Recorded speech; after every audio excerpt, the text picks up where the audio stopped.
pursue a career in law because it gives me an opportunity to help people. When a client chooses us to represent them, they're entrusting us with a huge responsibility.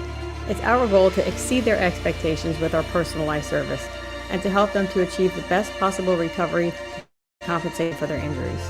That's where we come in. We come in and we solve that problem for them and really set them on the right track in order to try and get back to what their life was like before the accident happened.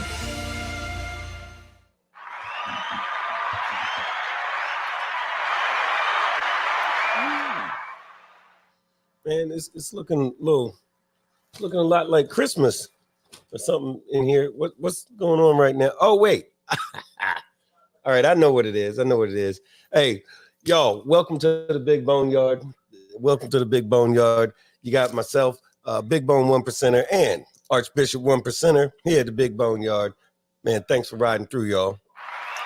I gotta do it again. What up, bro?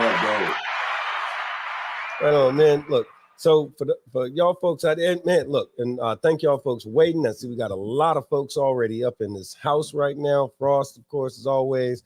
You got J-Dog, Austin Turnbull. I heard from you earlier today.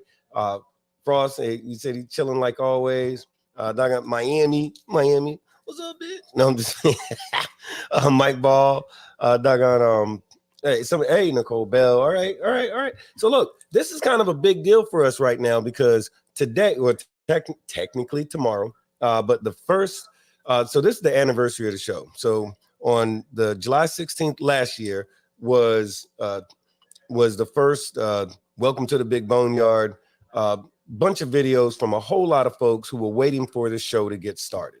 And it was a bunch of that going on July 16th, very next day, July 17th, which is tomorrow technically. So it was my birthday. It's my birthday, anniversary of the show, all like that. So I'm just really all happy as all hell that y'all came out to kind of fuck with us again. And it's all right, man. We're going to have a good time tonight. We got a lot of cool ass shit to talk about. We're going to go down memory lane, but then we're going to use our crystal ball to see what's going to happen in the future as well. But in the meantime, let's talk about some important shit like we like to do. First thing was, Archbishop, how was your weekend, brother? Man, I had to work all damn weekend, man. I had to work For real? weekend. Wait a minute. I'm pretty sure I watched Sons of Anarchy just not that long ago, and they told me that bikers don't actually have jobs. They said that. I'm pretty sure. Isn't that? And everything they say is true, ain't it? Yeah, but them the ones that come back and they're not paying no bills. Right. So that probably sitting behind this curtain here. I gotta go to work. right, I feel you. So, I get it. You got to like pay bills and so forth, like real life folks do. Okay, I feel you. Like real grown people shit. I got an adult during the week. You know what I mean? I gotta be an adult. I don't want to be, but you know, whatever. Right on. No, hey, I got you, brother. Well, so my whole not the whole. Well, this week was for me weekend rather. Was getting some shit done. Definitely getting in. What's up, Marie? Hey, Christina. Mike Ball, good to see you, Mike Ball. And thank y'all for the happy birthday wishes. Keep them coming because, it's making my head big because it's hard to look like this when you're 25. It's hard. But but no, for real, this was a good weekend. Started doing the birthday jazz last night, which is why my ass was pretty beat today, but that's all right. We're going to do the damn thing anyway. So BoneYard birthday from 227. Oh, okay, from the 227 over 1.5. Oh, okay, right up. Yeah, that's a trip. So the birthday videos, Frost is saying, when we first did the birthday videos, it was not that many. It was like 200 views or something like that. And that's what it was a couple of days ago. So I guess it's the anniversary. We reposted it, and now it's 1.5 thousand from less than a day ago. So that's a lot of folks to take a look at that thing, which kind of is a testament to the way that folks have kind of, really started following this show. And y'all really fuck with us, man. Y'all boneheads, y'all make a big impression. Y'all don't be playing around, and we love that. We appreciate that for you. But then too, you also got to know that we just on the views total, we were well over 70,000 views. Yeah, that's crazy, right?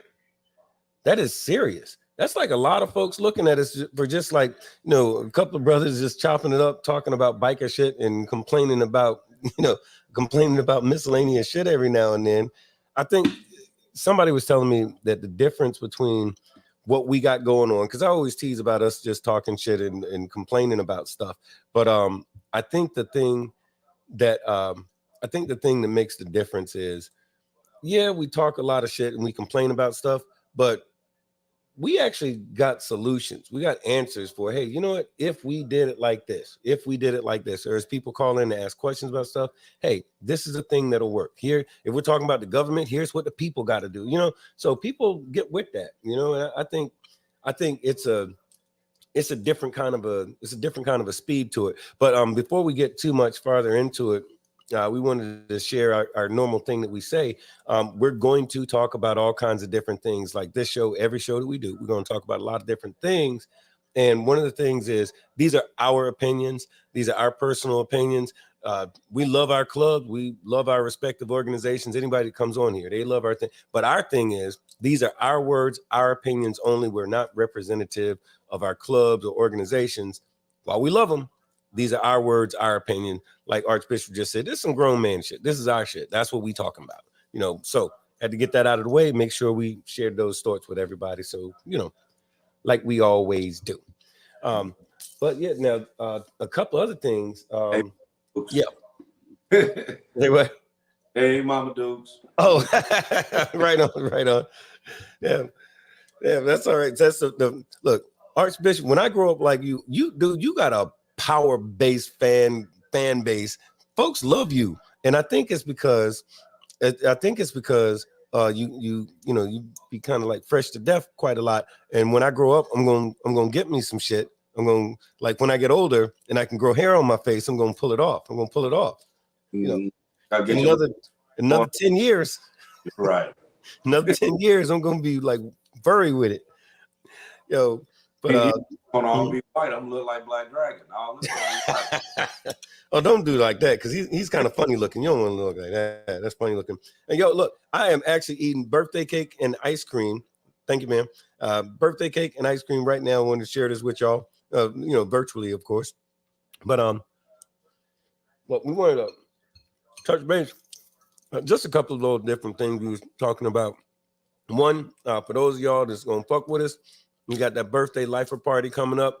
If you don't know about it, get at us. We ain't gonna talk about it specifics on the air, but get at us if you trying to come on down there. Definitely, that's gonna be some good shit. So I encourage you. I'm giving you the wink and like that. Get at us if you're trying to come through. You do want to come through, unless of course it's gonna be epic. You're gonna want to come through. Yeah, that's that shit. So also, you know what? I don't know if y'all watch it.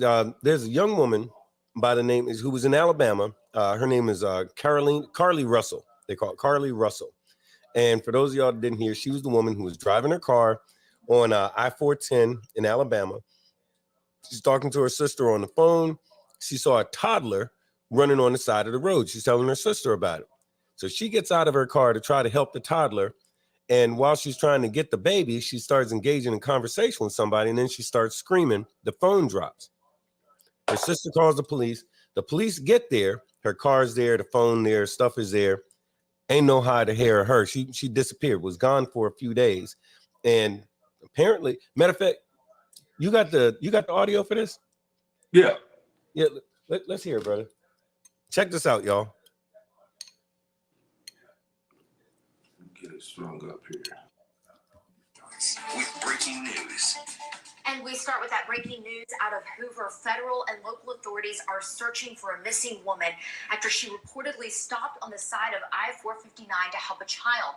Her name is Carly Russell. The story has certainly shaken all of us because the details are very concerning.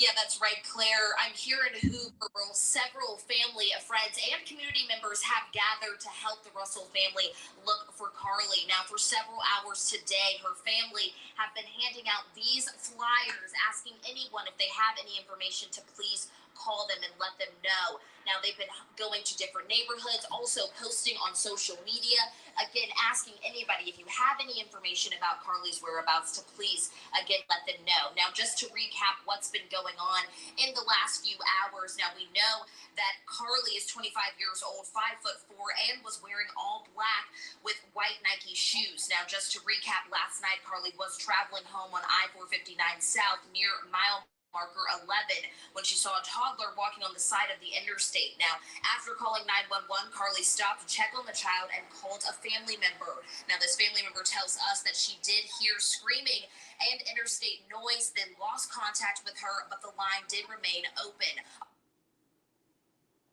All right. So the way we understand is she was found, she was located, and she's alive. And I didn't get the whole play-by-play. I don't know if they even put it out yet, but so they found the girl, and I guess the whole world's waiting to see what happened. But here's the funny thing. So they find this girl alive, and this was my little take on it. And if y'all know something more than, like as of right now, if y'all know a little more about the story, please let us know, because, we're definitely interested. But the thing was, I was watching, some of the conversation online and on TV and stuff, and folks seemed like they was mad that they found the girl alive. I'm like, the hell, what now? What the hell? So the girl's alive, not dead. I was looking at all the stuff, people, hopes and prayers, and praying for the family and praying for her life and all this kind of stuff. Then they find her alive, and people want to be pissed off. Oh, she was on that bullshit. How is she on that bullshit because she didn't get unalived? Is it me, or did I miss something? Man, that don't make no damn sense. Man, what's up, two-time?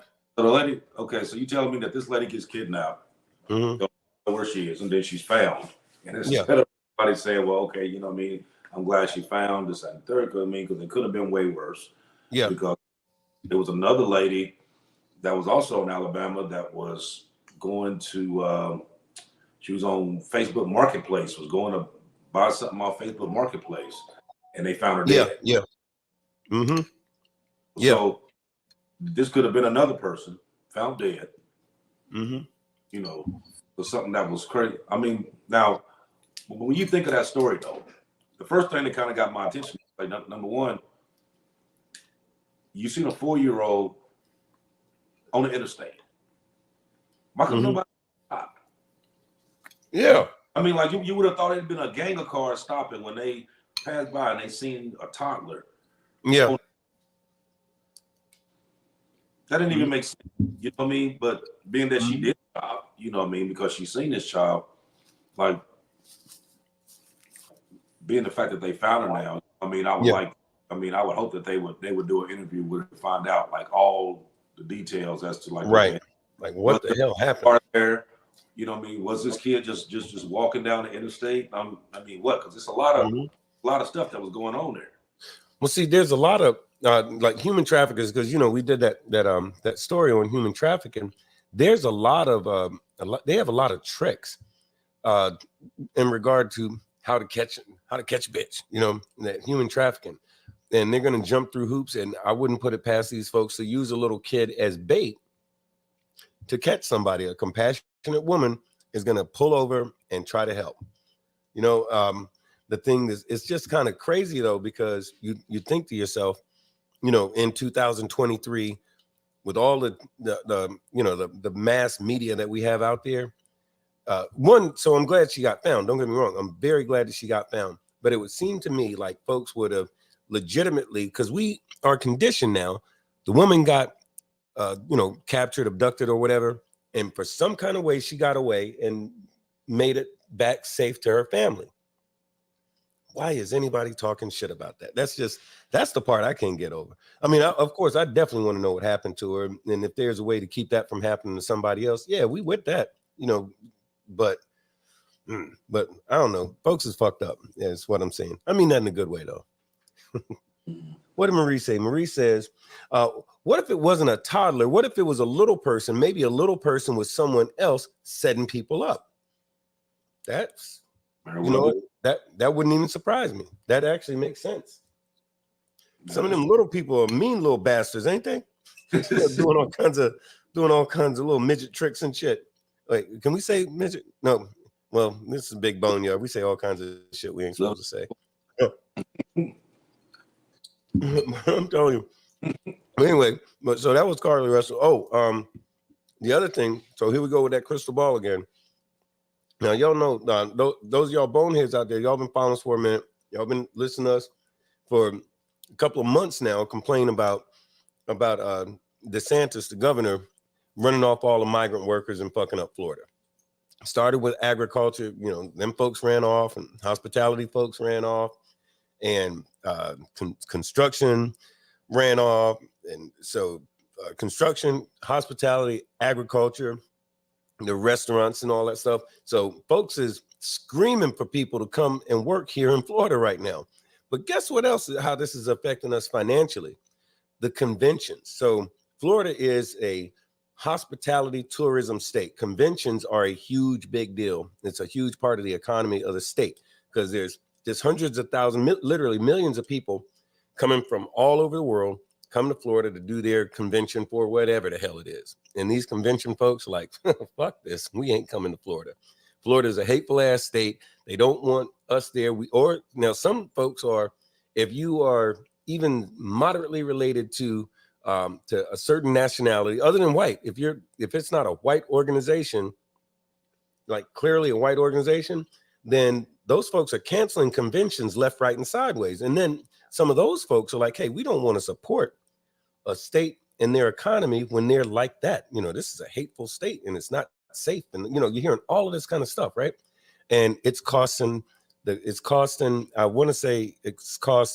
County has already lost almost $30 million in just the past few months from all these big conventions canceling from all the different convention center in Broward County. That's Miami for those of y'all that well, Broward and Dade County, which is Broward is like Fort Lauderdale and Dade is Miami, if you're not from here. But matter of fact, do you have that one too? Let me see here. I think I do. I got to find it. Mike Ball said midget tricks. Them sneaky fuckers. There I go. By companies, okay. Organizations, and politicians in recent months, and now groups looking to hold events in Central Florida are backing out. I don't like hearing about conventions not coming here, and I think it's a hit to the economy when that happens. All those people are missing. They're not here. They're not staying in hotels. They're not out there eating at our restaurants. They're not going to the attractions. They're not spending money locally on transportation, on entertainment, on retail. So when you add up all the money lost, because we lost that significant a number of visitors, that's where that billions of dollars of economic loss comes into play. We are back with Stacey Ritter, President and CEO of Visit Lauderdale, marketing arm, the Visitor and Convention Bureau of sorts of Broward County, talking about the impact that the perception or the politics of Florida seem to be having on the convention business and the visitor business. Let's understand the group business, the conference business. They rely on attendees. In order to pay the costs and make some money, conferences have to have attendees, have to have the registrations in great numbers to be able to put on the event in the first place. Many of them are concerned that they won't get people coming here, that their conferences won't be successful if they're held in Florida, and they won't get the number of attendees required. That hit, Calvin, exceeds $20 million in lost convention and event business so far just in Broward, and the tourism folks have begun keeping a list of that, a list of groups who really want to come here for this, but have decided not to, and specifically cite the political atmosphere here. Now, 10 conventions, conferences, and events through next year that chose to go elsewhere, specifically citing the political climate. South Florida always topped the list of places to go in Florida, but not these days, and those working here continue to struggle. According to the Greater Miami Convention and Visitors Bureau website, occupancy rates down 61%. You had 6 Damn. here in the sunshine. 61%. Down 60%. Wow. Damn, that's crazy. That's big money though. That's big money lost. When did that bill come into effect? July 1st. Yeah, July 1st is when it kicked in. So it done dropped 61% in 16 days. Yeah. Woo. Well, actually, once he signed the bill, which was about 2 months ago, when he signed the bill, that's when they started kicking, and that's also when all the Hispanic migrant workers and stuff, that's when they started leaving because they knew the shit was coming. And the other thing is, so the governor, we have like the state guard, which is supposed to be for like hurricanes and emergencies, finding lost people in the woods and stuff like that. The governor has militarized these people. A bunch of these people have quit their jobs with the state guard because they're all saying, hey, wait a minute, we're state guard. We're supposed to rescue people that get lost in the Everglades and stuff like that. And y'all have us doing this military training, and they're training them to aid the agents of ICE, like the immigration control. So basically they're training these people to go out and hunt down migrant workers and arrest them and all of this kind of stuff. So you got just a few thousand of these people have quit that damn job because the governor's trying to turn them into glorified state bounty hunters against Mexicans or some crazy shit like this. So yeah, this dude, he's not slowing down. He's doubling down on all of this crazy shit. And some of these folks want to make this fool the governor.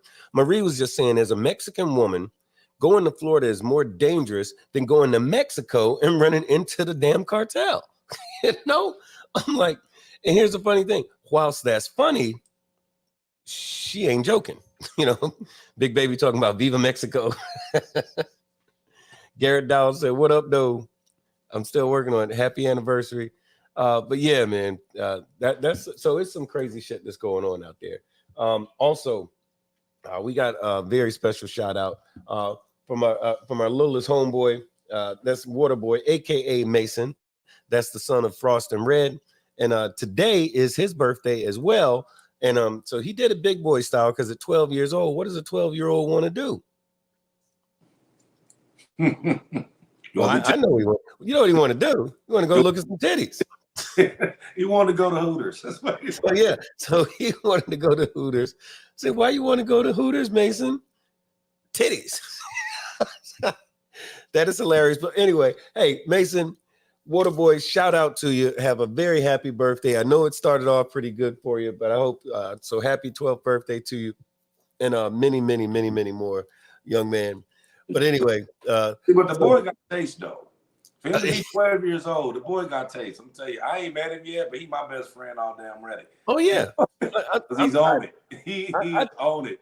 I respect his get down. I was like, well, when Frost and Red was down here, yeah, this week, they went to the beach and they called him and asked repeatedly. him, yeah, what did he want him to take pictures of or whatever. He said that he wanted them to take a picture of a blonde and with a. So they were running around trying to find one. Actually, they found one, but it didn't go as planned. But they did try. They did actually try. I would love to know what that conversation sounded like. It was like, "Excuse me, ma'am, you have some large hooters there. Do you mind if I take a picture of those boobies there for my 12-year-old son?" No, I swear it's not for me. It's for the boy. For the boy. All right. And I'm like, Frost, did that work? Right. He said all the ladies love him. Right. See, that's what he might be onto something.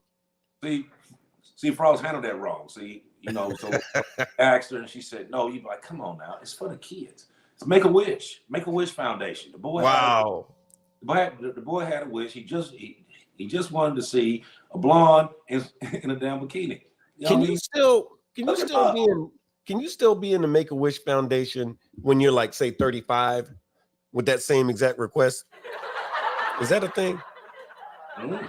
Because if so, we're about to help a whole lot of bikers out there. It's for the kid from the Make-A-Wish Foundation. Yeah, he's 35. So what? He's still a Make-A-Wish kid. Shit, stop being stingy. Yo, age requirement for wish. You know what I mean? I could be 95 and got a wish. You know what I mean? Everybody's got a dream. People supposed to be happy. I'll tell y'all what. So tonight's show, Of course, it's our anniversary. So this show is a year later, and we're still here. So, and the question was, did we get it right, or did we fuck it up? And look, that's why the phone number. Let me throw that bad boy up there. So the phone number, we want y'all to call in and let us know what, if anything, you think. We're recapping. We're gonna recap the year a little something. We're gonna chop it up a little bit, but we definitely want to hear from you, because some of y'all boneheads have been here since day one, and so y'all are more qualified than a whole lot of folks. And even if you just got with us here recently over the past few months or whatever, we definitely want to hear from you and see what if anything, you think. But so the way we wrote it up in the description was sort of like this. So the first real episode of the Big BoneYard aired on July 17th, 2022. Of course, the day before was the birthday videos and all that kind of jazz, right?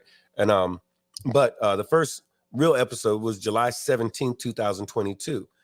That's a year ago tomorrow. And looking back, it was it was a very different looking show. I mean, I didn't know how to run the tech. Didn't have our fabulous co-host. The set looked like a fancy jail cell, basically. And it was some real bargain basement shit, right? It just was. But what a difference a year makes. We got balloons now, right? But so join us tonight so we can revisit the past year and talk about what we're going to do over the next year. Don't forget to call in or comment. And if you haven't subscribed yet, make sure you do that. So like, subscribe, share, definitely push it out to everybody and their mama. So we can kind of, keep this shit popping for a little something. I mean, we've been around for a year, so maybe we don't suck too bad, like that. But yeah, man. So the past year, and let's see what folks are saying here. Frost said, say it louder for those who think the like button bites, and it doesn't. The like button does not bite. I know that. I tested it a time or two, and it's against my religion to get bit by like buttons or snakes or tarantulas, but it's cool. Hit that like button and subscribe, share, all that. But yeah, so one of the big things that's different now is the music. Let me see if we got, okay. This is the intro music from the first series of shows. Check this out, y'all.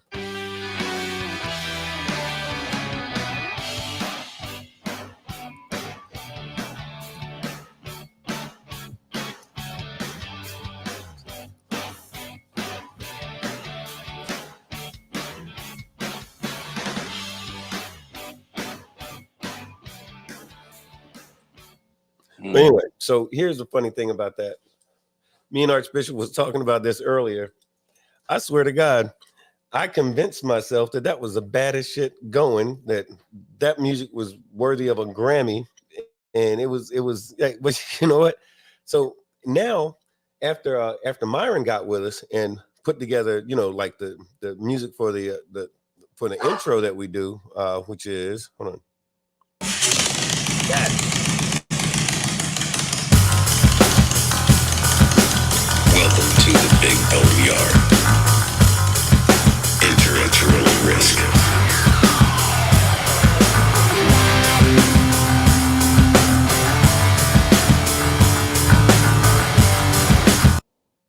So I guess we're saying, yeah, a little night and day action there. I don't know how the hell it was that I used to like that old shit, but it's amazing what you can make yourself like. That's what we had. On day one, you remember that, like back then, that's what we was rocking with. But boy, so Myron upgraded the shit out of us with that. And then my daughter actually, she was working with AAA in the multimedia department. So she put together the which one was it? She did the intro video mixed with Myron's music, and that's how we got what we got now. And that shit is straight fire.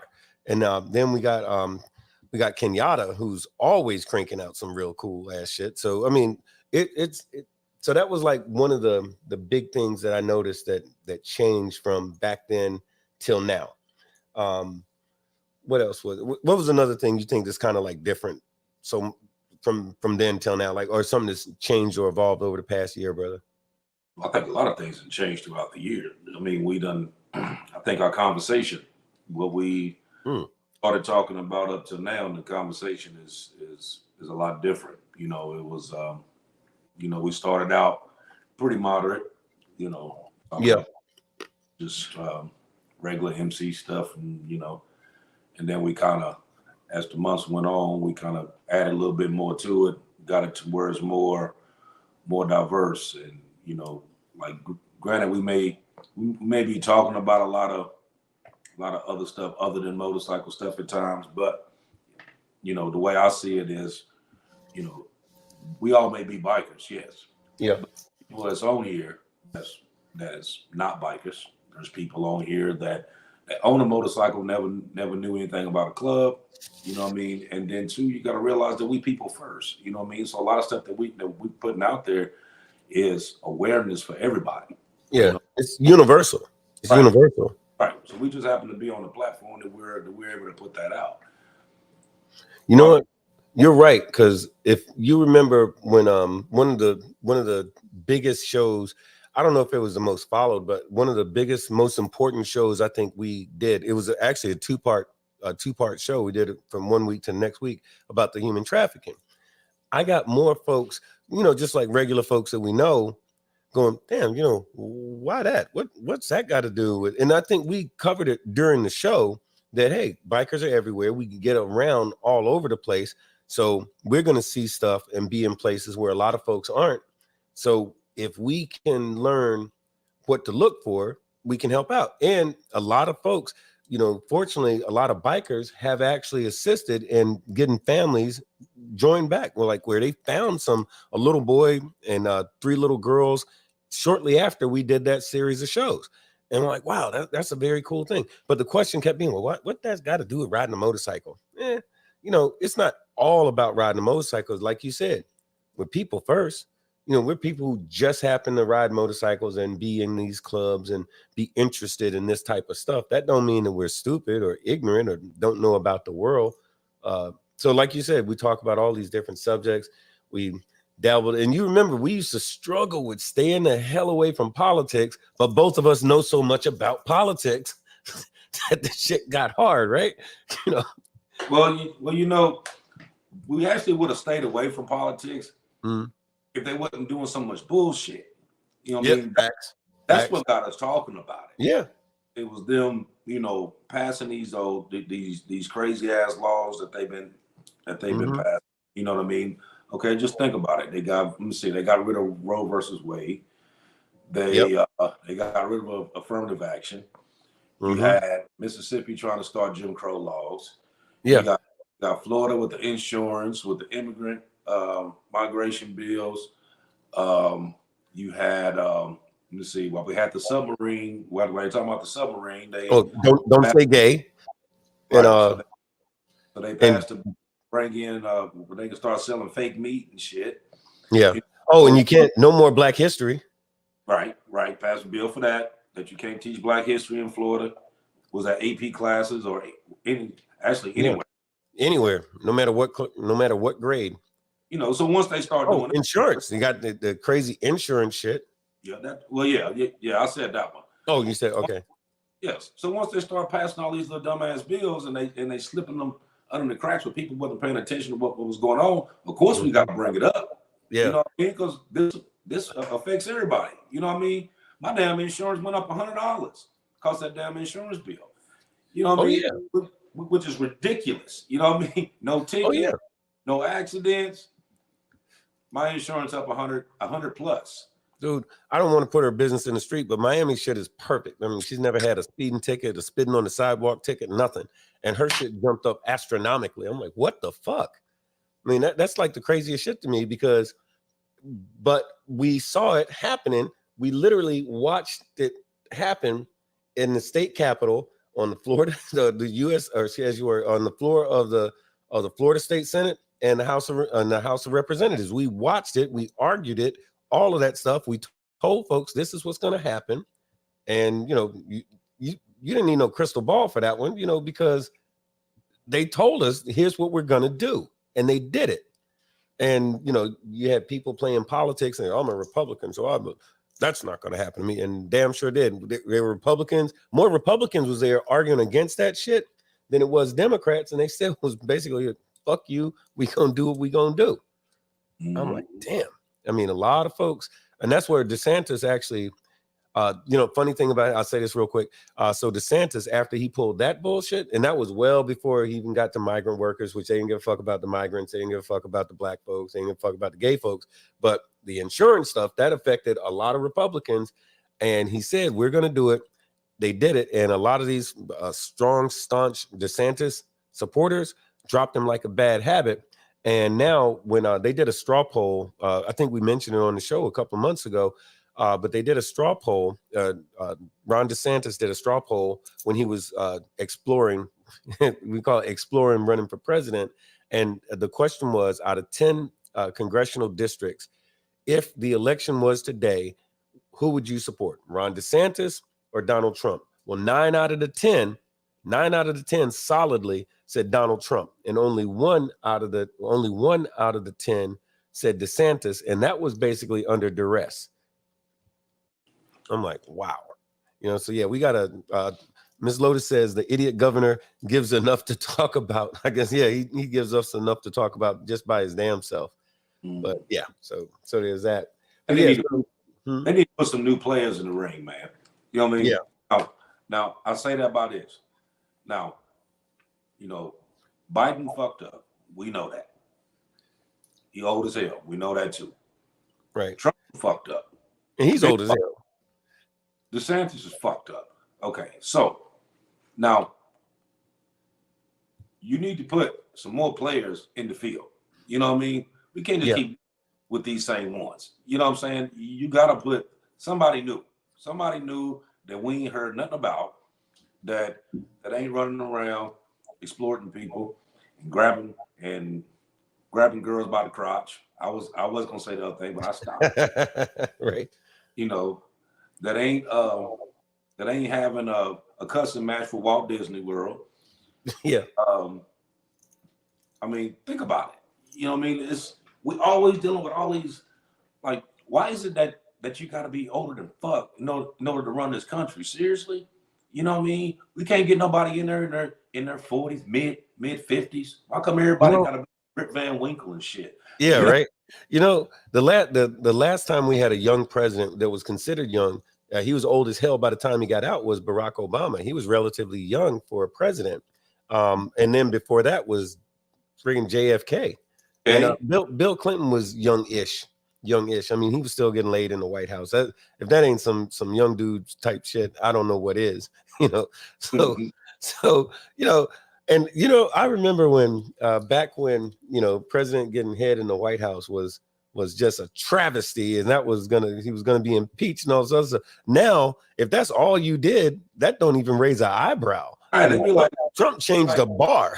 Right. This dude changed the bar, man. How many cigars are you? So oh shit. No, what type of cigars did he use? I think that's what we need to know. What type of cigars was this guy using? Wasn't a black and mild, so you know what I mean. Hey, we see Insane Throttle in the house. He said RFK. He's wanting everybody to vote for RFK. But I think there are going, as we get closer to the election, I think there are going to be a few more people that are going to pop up. I know on the Republican side, they are coming out left, right, and sideways.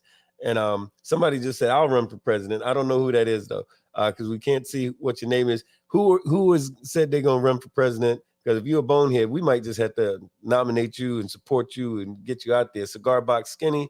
I think Cigar Box Skinny said, much love to y'all. I'm voting for Cigar Box Skinny for president of the United States. We're going to do the nomination. Wait, who's that? Oh, okay. All right. Oh, right on. Okay.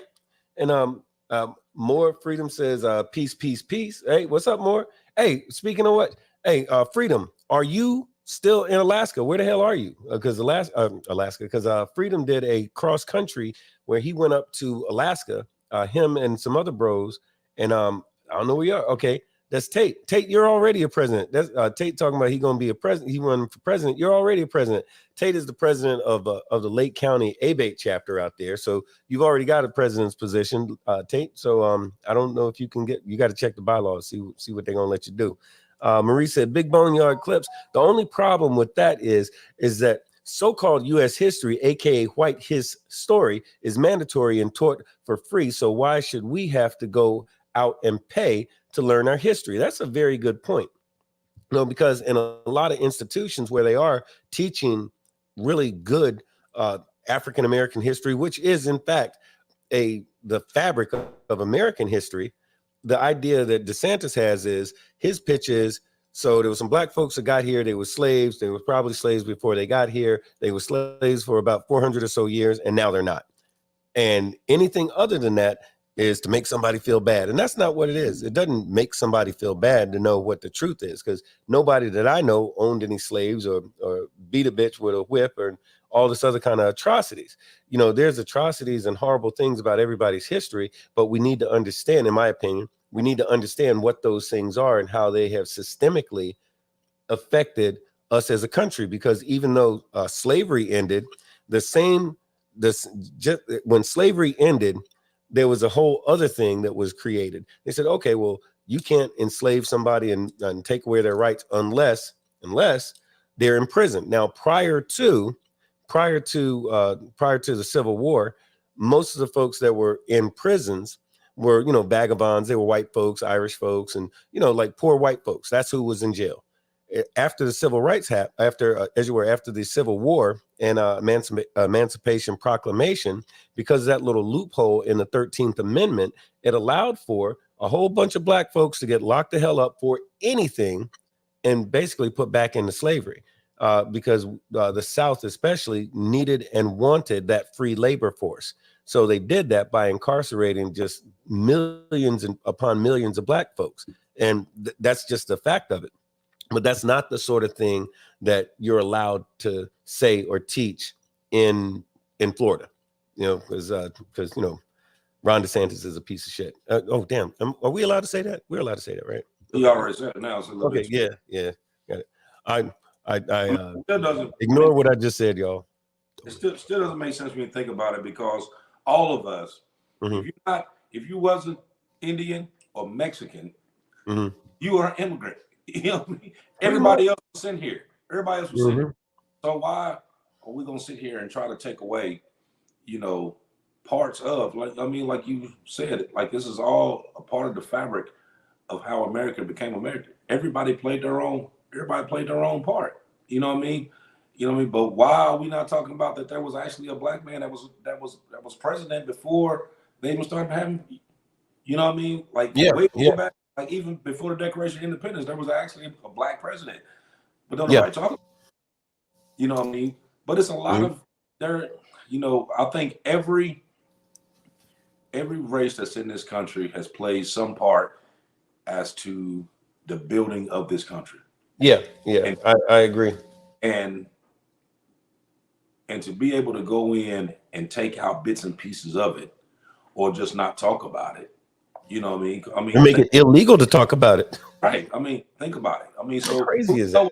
They're doing all this work. Blacks, Italians, Chinamen, Mexicans. Yeah. They was all out here doing all this work. You know what I mean? So, but when we look in the history books, you don't hear about all that. Yeah. You know? The only thing that they talk about dealing with Mexicans is the Alamo. That's all they talk about. You know what I mean? With the Italians, they don't talk about the Italians doing nothing. Only thing they talked about the Italians doing was mafia and being in gangs up in Massachusetts and in New York. New York, right? You don't talk about them either. You know what I mean? All major contributors to. Oh yeah. You know, and the funny thing is that before the mass importation of slaves, or you know, enslaved people, I should say, to the United States, you know, the Europeans had to have the colonists, if you will, had to have somebody to hate on. So as Irish people started coming here, it was them. But then once slavery became the law of the land and the way of the land, well, to make these folks who were basically poor people, to make them stuck in a caste system, if you will, well, at least you're not black, at least you're not a slave, so we're going to hire you guys to go and hunt down the slaves. So the first police departments weren't really police departments, they were slave patrols. And who was manning the slave patrols? The Irish, who were coming from up north, coming down south, looking for work. So they'd come down here, they'd make them slave patrols. So then guess what? Up north, The same exact thing was going on where they used Irish people in New York and some of these other places, because before the laws changed, if a slave had escaped from the South and made his way up north, who was going to catch him? Them Irish slave catchers. That's what the first police forces were in the Americas. So that's why whenever you watch one of those old gangster movies and they show the police officer in Boston or New York or something like that, he's always talking like this, like with an Irish accent, spinning a damn shillelagh, which is like a billy club. That's why they use that stereotype, because it was such a prominent thing. But these folks were basically, it was the powers that be putting poor folks against each other, poor marginalized folks. Like, hey, if we can let these Irish people feel like they're better than those folks, then maybe they'll take care of each other for us, and we don't have to do we don't have to treat none of them right. We just treat these ones a little bit better than those dark ones, and they'll take care of that business for us. Well, and they do keep the system going. Is that the same thing that's been going on? Oh yeah, that goes on right now. That's the reason why everybody ain't united now, because they keep that stigma going on for all these years. And that's the reason why nothing has never changed. And that's the reason why more than likely it probably won't, until people actually realize that this has all been a big manipulation from way back then. I mean, have you ever sat back and thought about some of this stuff and you'd be like, I wonder how this would be if the roles were reversed. So like, what I told y'all. Columbus showed up in the Nina, Pinta, and the Santa Maria, and the Indians just fucked their ass up. just right off rip, just fuck their ass up. What would you have? Would the United States actually be the United States? Probably not. I had a Native American buddy by the name of Carlton Little Bear. Carlton Little Bear lived in near Moyock, North Carolina. I forget the name of there's a certain Native American tribe. There's a school there and everything. It'll come to me in a little bit. But anyway, Little Bear, his thing, he used to talk about that kind of shit all the time, because his people, his Native American tribe is actually from that part of the country. And he was like, man, I wish I had a time machine. I'd go back in time and hit them to what was going to go on. But the thing is, it didn't just start here in what we call the continental United States. It started with Columbus. Man, here we go. We're getting off this subject, but I'll say, so Columbus didn't actually hit the Americas. He hit the West Indies, which had nothing. He thought he was going to India. He thought he was in India. He figured he was in India. That's how that incorrect name of Indians started being put on Native American people. But these people, he wasn't the first one here. The reason we're called America and not Columbus is because a dude named an Italian by the name of Amerigo Vespucci. Amerigo Vespucci was the first cat to actually get here. And before that, it was a dude named Leif Erikson, which he was a Viking. And before that, there was a bunch of Africans, because if you think, how in the world do you have those like the Stonehenge in South, it's basically the South American version of Stonehenge throughout South America, and the pyramids in South America, and African statues all over that are ancient. They're thousands and thousands of years old in South America. How the hell did they get there? Oh, well, some black folks who was from Africa put it there. That's where it came from. Now, that's a whole other thing that we don't talk about. Those were aliens. Well, you know what that is?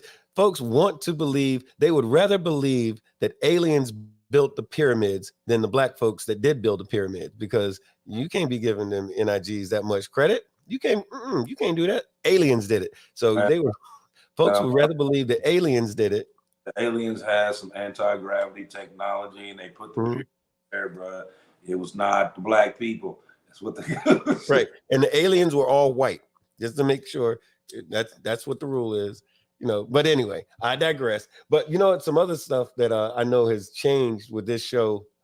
One of the things I think that's changed a lot about this show, even though again we talk about so much different stuff, but we've had help. And so I want to take a minute to say, for some of the folks that helped us out, of course, Dagon, who's on the show, or who's texting in with us right now, Hollywood has been a wealth of information and a huge supporter of every single thing that we've done, man. So Hollywood, brother, I hope you're still listening, but if you are, brother, we appreciate you. We appreciate you very much. You're a friend and you're a brother to us on this show, and we appreciate it. And I know we go in a different direction about a lot of our shit than you guys do, but we appreciate it nonetheless, man. Hollywood told me a long time ago, man, there's room for other folks and other viewpoints in this platform. I'm here for you, and he ain't never lied.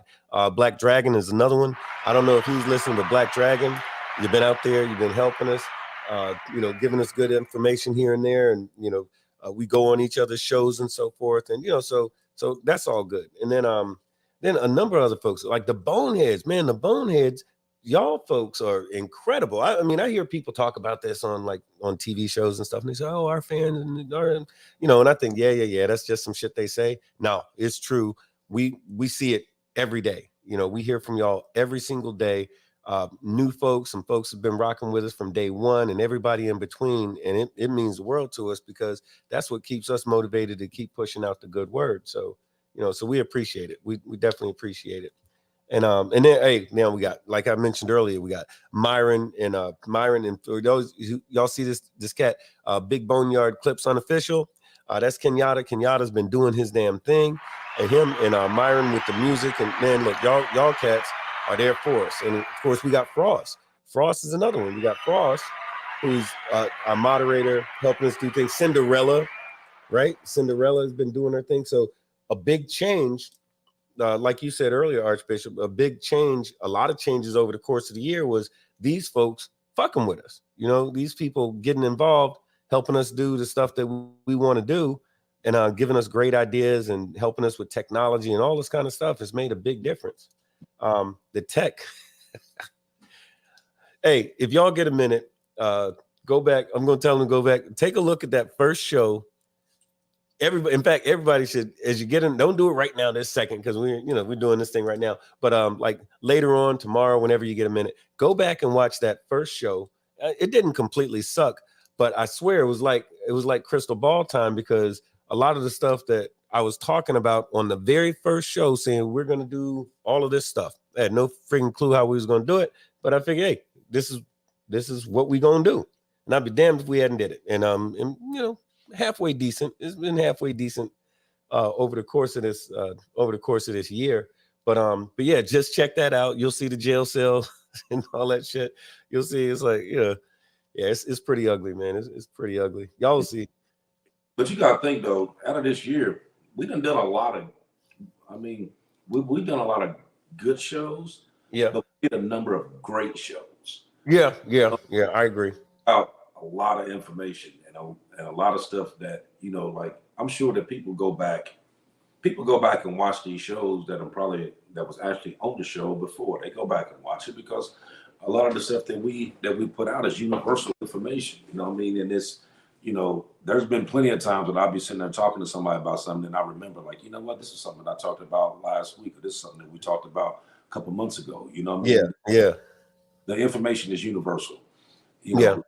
And it can be used for anything. It can be used for your house, your job. Like when we was talking about when we did the one show with Hood, and he was the reason why he wrote that book was that he wanted something that, if anything ever happened to him, that his daughters could read that book and know. Oh yeah. As a man, And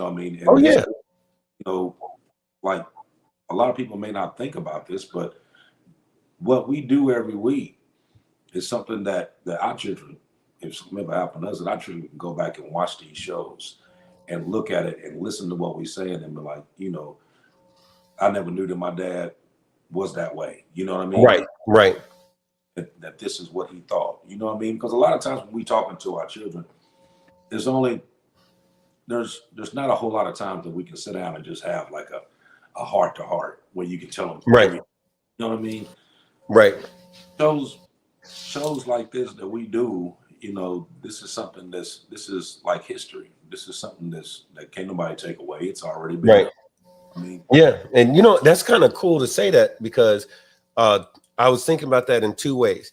But one, you're right, because folks will be able to go back and say, what was the set like? If there even is still a set, God willing, there will be, 50 years from now, somebody can go back and be like, hey, let's check out this thing. They used to call it YouTube.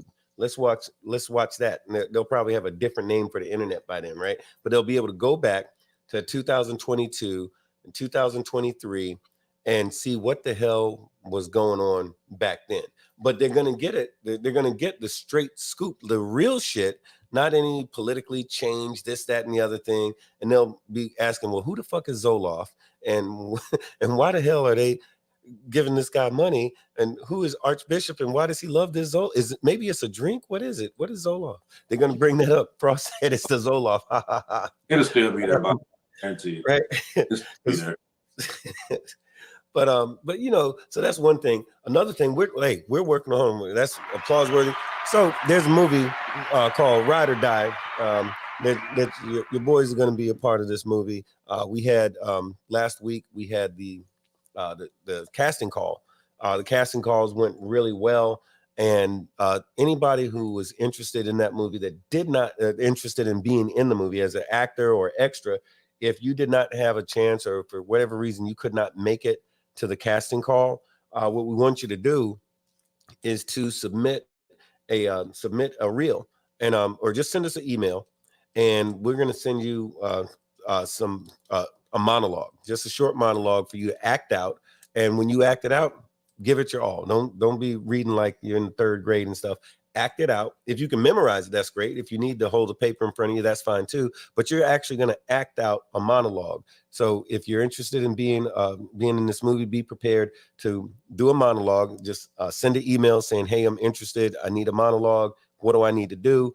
Send an email to what the hell is my what the hell is my email address? I'm supposed to know stuff like this. Frost, what's my email address, sir?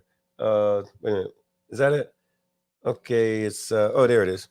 Okay, it's bone.outcast@gmail.com. There it is. All right, I knew it was around here somewhere. Yeah, bone.outcast@gmail.com. But shoot an email and we'll get you that info. And we're gonna want you to do that sometime ASAP, sometime within the next few days, if you're interested in a part in this movie that your boys are in, called Ride or Die. It's gonna be pretty cool. It's gonna be very cool.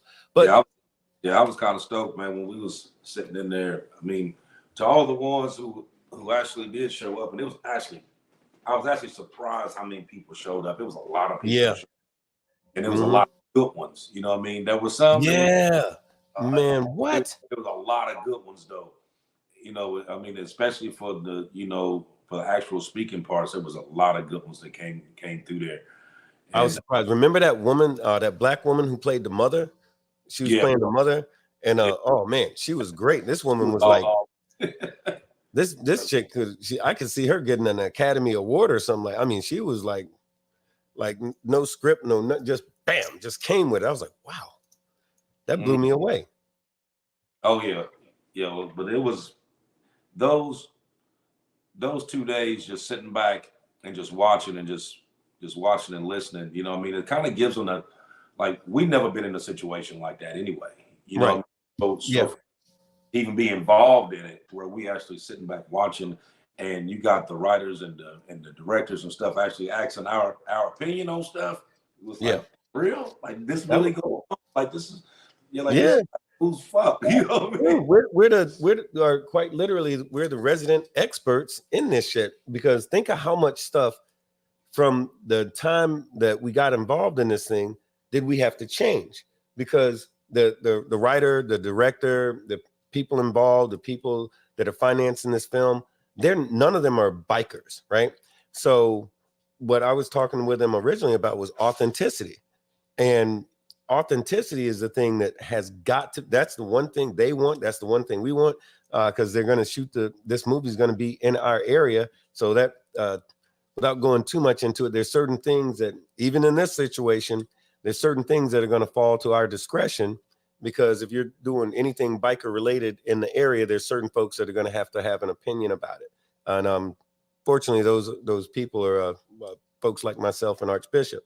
Oh, by the way, there's a Facebook user that says, I'm not sure who you are because I can't see your name, but the Facebook user says, what about the fight scenes?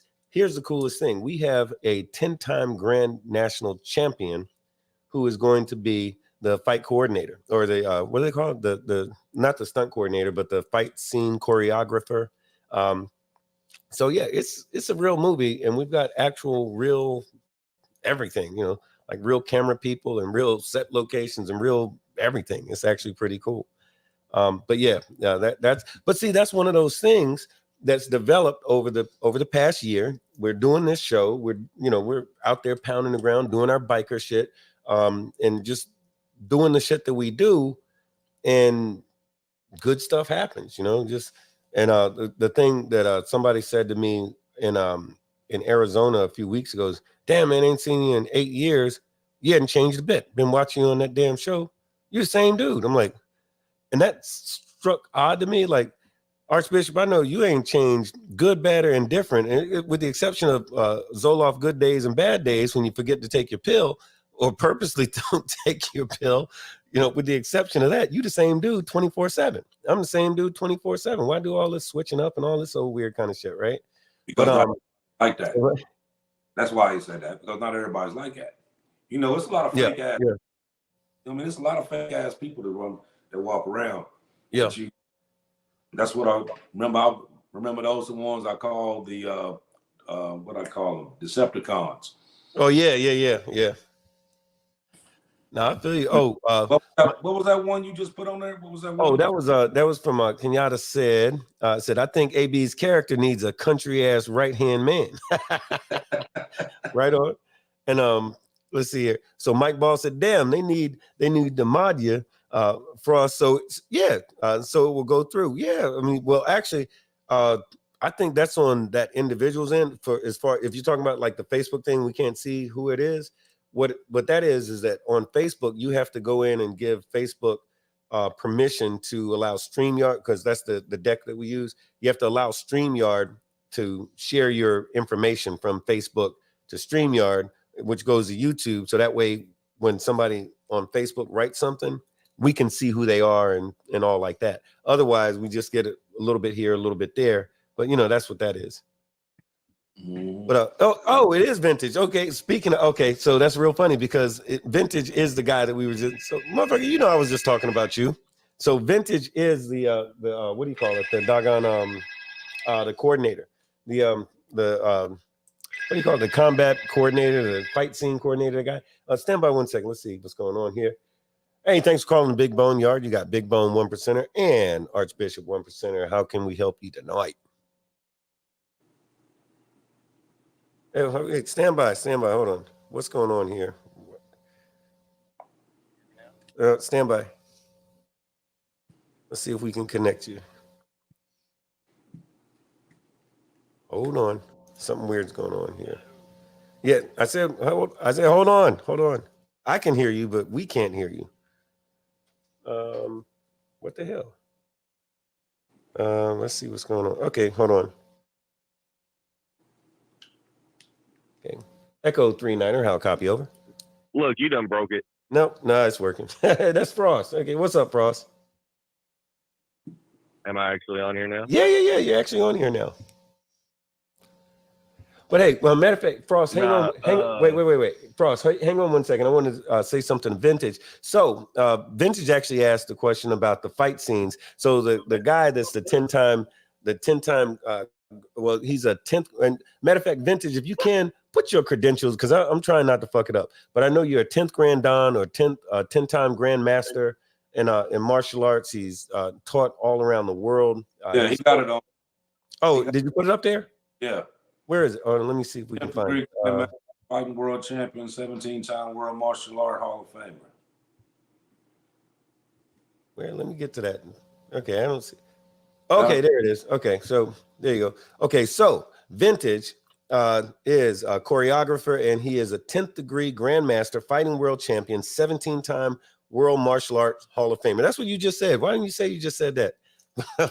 Yo, but for real, Vintage is the real deal. He's got a whole bunch of videos on YouTube and everything else, just him beating up folks and slapping the shit out of people for no apparent reason. But I say all of that to say this is that, yeah, we're kind of blessed in the sense that we're actually surrounded by really good people, a number of which are people that we know that we've been able to get involved in this program. Vintage is well, not a local. I mean, he lives local. The man's what do you call a resident of the planet Earth, pretty much. I mean, and he's lived in 3 different countries since I known his ass. you know, and I'm like, stay your ass here in the good old US of A for a little bit. And then he listened to me, and then DeSantis happened. So I apologize about that, sir. And I didn't know that shit was gonna happen. I ain't know, you know, give me some slack. But in the meantime, What I was meaning to ask Vintage when I talked to him last time, because you know, me and him had a conversation a little bit ago. I want to know, was he taking the same shit I was taking? Because he a calm motherfucker though. When you talking, he's like Steven Seagal calm. You know what I mean? right. But I guess it could be calm though. You know what I mean? Like I think about that sometimes too. Like he be sitting there talking to somebody, and people wondering why you like super calm, and you like, and like I'm thinking to myself, like I'm calm because I know that I could really just tear your ass up right now. You know what I mean? And there's nothing you can do about it. Dude, And I know but he's like super duper he's calm. like laid back. He's like, yeah, right. He's like, he would be the poster boy for Zoloft if he was taking it. But look, I'll tell you what, Vintage, I'm going to put your business out in the street. So I've known Vintage for quite a long time, know his brother. His brother's a bro to us out of New York. But I'm going to tell you, I've only seen this man in all these years lose his composure once. And I mean, there's been situations where if anybody was supposed to lose their composure, there were some things that went down where he was supposed to. He's cool as a cucumber, handle his business, don't break a sweat, and you know, might break some other shit, but it won't be a sweat, you know. Right? But in the meantime, he says combat akujitsu, Filipino combat arts, and other systems. But I will tell you this is that the thing with him, there was one time. He was a little fuckered up. we had to go and take care of some business, and it was at 0:30. He was supposed to not been doing anything that night, and some shit kicked off, and he had to show up.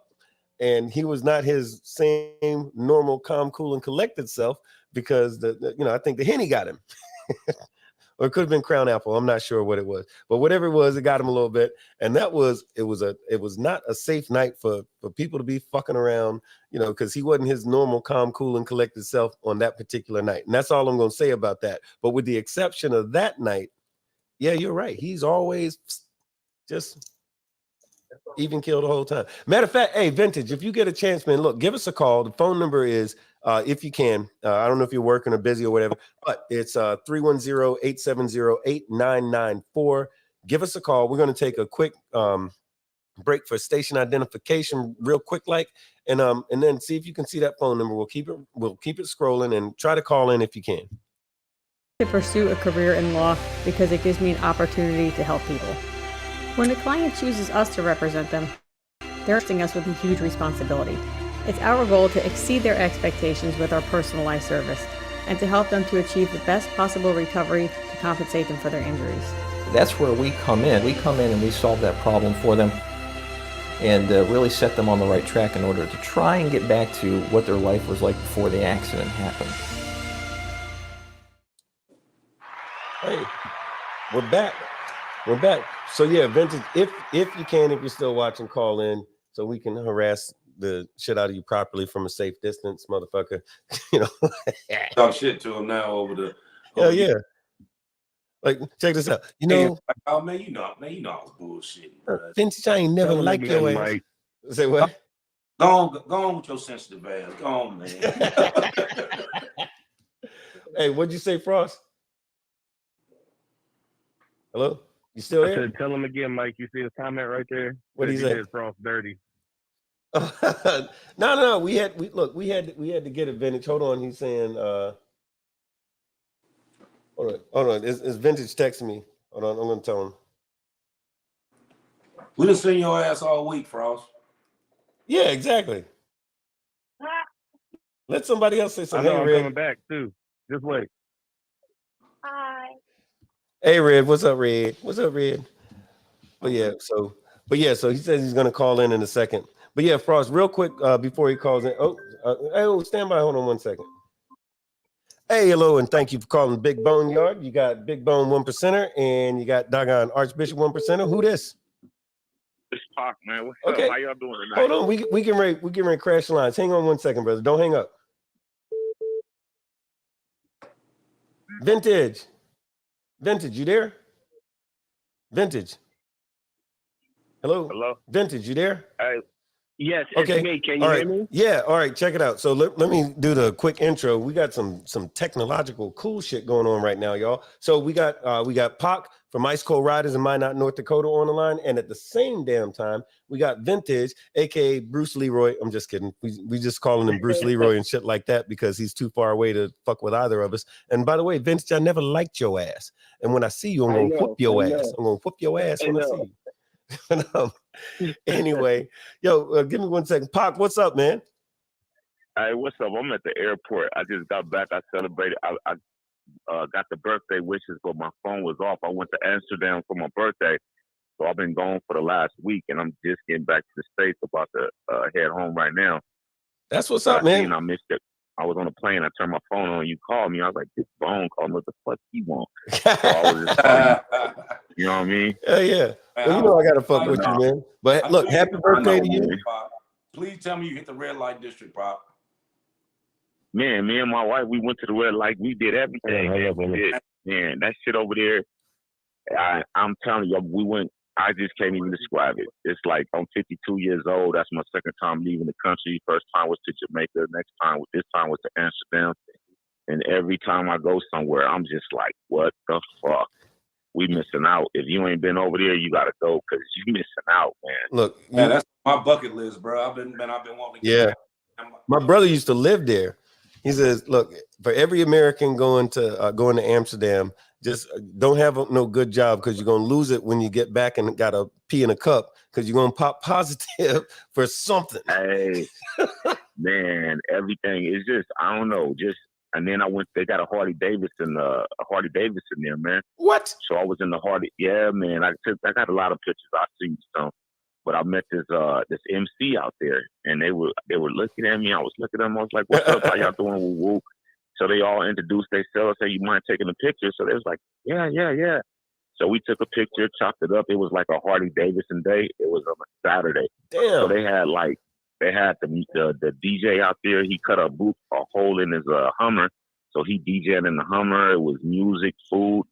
It was a good experience, man. I got me a couple chips and a couple T-shirts. You know, I don't buy too much shit, man. And then you got to post them pictures. Every motherfucking where, dude. You got to I'm gonna post them. Post them pictures, man. Put them in the Big BoneYard on the Facebook group. Definitely, we want to see that shit, man. Please. Matter of fact, I'm not good at all that. I'll just send them to you, and you can post them. Right on. But it was a good time.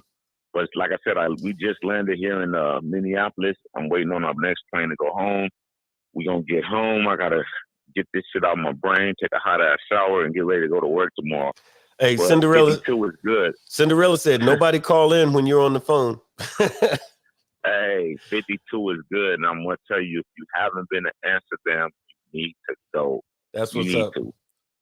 Yo, and it ain't that what's up. expensive. You got to think about, if you think about how much money we trick off on our bikes, how much money we trick off when we run into Walmart. Yeah, man, you could go to Amsterdam for 5 days and be good. Wow. Bishop, do it, man. Oh yeah, that's man. I've been talking about going to Amsterdam for years, bro. That's the next trip. You know what I mean? Once I get all round up, that is exactly where I'm going. Hey, Pac, while you're on the phone, I'll go ahead and tell you the good news, which you probably already know, but we talked to the writers and the directors from Ride or Die.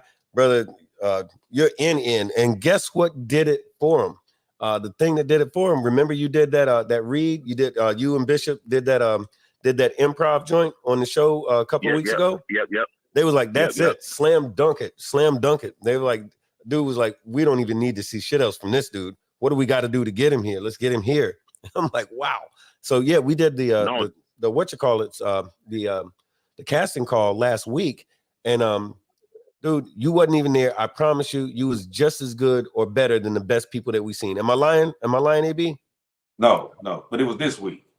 It was this. Wait. Yeah. Oh yeah. Wait. No, today's Sunday. Yeah. Oh, that was last Sunday. week. Today's Sunday, so this is the beginning of the new week. No, Monday's beginning of the new week. Like I say, just let me know when to go so I can plan my life around it and I can get down there and get her done. You know what I mean? Right on. Yeah, man, definitely. Look, I get I'm the gonna get info off to this you. phone because I'm in the airport and they blaring like a motherfucker. I can barely hear y'all, but I'll be ready to go for next Sunday if y'all want me back, and I can tell y'all all the Amsterdam shit. But Bishop, you got to go, man. Oh Don't yeah. talk about it, be about it, man. You gotta tomorrow ain't promised. You gotta get to it while it's on your mind, man. Get out there. You gonna love it. And you might not come back for a month. Oh damn. Oh Man, shit. I might not. Well, I may have to do this. I'm telling you, I'll go, man. but I'm on punishment. I can't go. No, I heard that. no, I'm just playing. Well, I shit, may let have me to get do a out this couple phone. They shows on keep blaring in location. the goddamn airport. I could barely hear it. All right, But man. hit me up next week, and I'll see you them pictures, Bone, so you can post them on the page. All right, brother. We'll do. All right. Hey, Vintage, you still there? I'm still here. Thank you for waiting. And I wanted to tell you, I don't like your ass. And next time I see you, I'm gonna whoop you. Oh wait, I already said that. Never mind. Okay, that'll be Friday. Oh well, I was gonna, but see, you know the way my arthritis is set up. Friday's not a good day for me to fight you because my arthritis is. I have a doctor's appointment, and my physician said. No worries. My physician said that I wasn't supposed to be kung fu fighting with 10 times. I'll be your physical therapist. Don't worry, I'll help you out. That's a conflict of interest. My physician said no kung fu fighting with 10-time grandmasters and shit. He said that specifically. It's a Yeah, doctor. he'll go and crack it back for you. Yeah, right. Back, neck, what? Huh? What? Yo, man. It's all good. But yeah, so in the casting call, and we're gonna get back to the show part of it. But yeah, so in regard to the movie Ride or Die, this is a biker movie that your boys are involved with. We're really excited about it. It's a real legit movie, and doggone Vintage. I'm not putting his government out there just yet, unless you say different. Mm-hmm. But Vintage Right. is all of those things we just talked about, and he is actually the combat arms instructor or the fight scene choreographer, I think is the way it's written in the fight scene choreographer for this film. So it's going to be some fighting, it's going to be some fucking, it's going to be some riding, it's going to be some everything in this movie. But it's a biker movie that anybody who likes the Big BoneYard is going to love this movie because the movie is going to ring real true. Unlike a lot of things that we've seen television series and even movies that just kept missing the mark about a lot of things. So the fact that myself and Archbishop are lending our voices and directions in a lot of ways to this project is making a big impact on the quality of this film. So anyway, I sound like I'm doing a damn what do they call that thing? One of the a commercial. Yeah, trailer. I'm doing a commercial trailer for the damn thing. But anyway, I'll shut the fuck up. How you been, man? I've been good. I just got back last weekend from New York, went to visit some family, Right some on. other club people I know up in the Bronx and Brooklyn. Right on. I had a great time. And so I'm back now, a week, and back at the grind. So Right on. as planned, I'm going to be over there in your side of town for the party, as I said I would. Right on. And the one thing that definitely stands out, the way you were describing how the movie is going to be laid out, just to help people understand, what I'm not going to bring is a level of flamboyancy like a Jackie Chan or Jet Li, because that's not realistic in our world. Right. So it's going to be very tactical, the way I've worked with the military and, special ops and the things that I've done, for hand to hand. Yeah. And so I want to bring, based on the scenes that are set up and so on, that level of realism, things that we can look at and go, yeah, that would happen. That guy, he should be able to do that. I think a lot of the scenes are probably going to change also based on who you're working with, like what their age, their size, their athleticism, that kind of thing. Absolutely. And that's the kind of instructor that I am, because you may not be able to do what this guy can do and vice versa, right. Based on collectability or limitations or whatever. So, again, I'm that kind of scenario-based instructor. Right. So you give me the scene, you give me the players, and I work out that program for them to make them as real as possible. Okay. To bring that impact that you want. So, like, for example, if you and I were in a fight scene together, it would be more realistic that I would be whooping your ass because that's that's the realism of it. Is that what you mean? Right. Right. And then it would cut to a scene where you're waking up, and then say, oh, well, he was actually dreaming. Wow, that was awesome. Okay. All right. Fair enough. I don't feel safe no more. So I'm going to cut that shit out.